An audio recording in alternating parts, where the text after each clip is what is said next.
டெல்லியில நீட் முறைகேட எதிர்த்து மாணவர்கள் போராடுறாங்க. அவ்வளோ பெரிய போராட்டம் நடக்குது. அவ்வளோ இன்னல்கள அனுபவிக்கிறாங்க.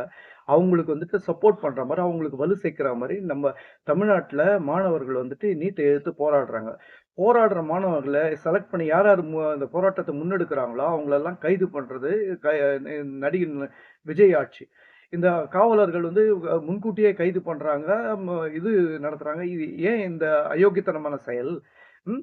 நீட் தேர்வுக்கு வந்துட்டு ஆதரவு எங்களுக்கு நாங்க நீட் எதிர்க்கிறோம் அப்படின்னு சொல்லிட்டு, ஏன் ஒன்றிய அரசின் கைக்கூலின்றது நிரூபிக்கிறீங்களா? உங்க எஜமான அந்த அடிமைத்தனத்த காமிக்கிறீங்களா? ஏன் இந்த பதட்டம்? அதாவது நீட் தேர்வு எதிரா போராடுற மாணவர்கள் மீது உங்களுக்கு ஏன் இவ்வளவு வன்மம்? அப்போ எஜமானர் விசுவாசமா? இந்த அயோக்கியத்தனத்த உடனே நிறுத்தலன்னு வச்சுக்கங்களேன், மாணவர் அமைப்பை எதிர்த்துக்கிட்டா, அவ்வளோதான் ஆட்சி தலைகீழா மாறிடும்ன்றத எச்சரிச்சு, இனி இந்த மாரி ஒரு தவறு நடக்கவே கூடாதுன்னு கேட்டுக்கிட்டு, நன்றி, வணக்கம்.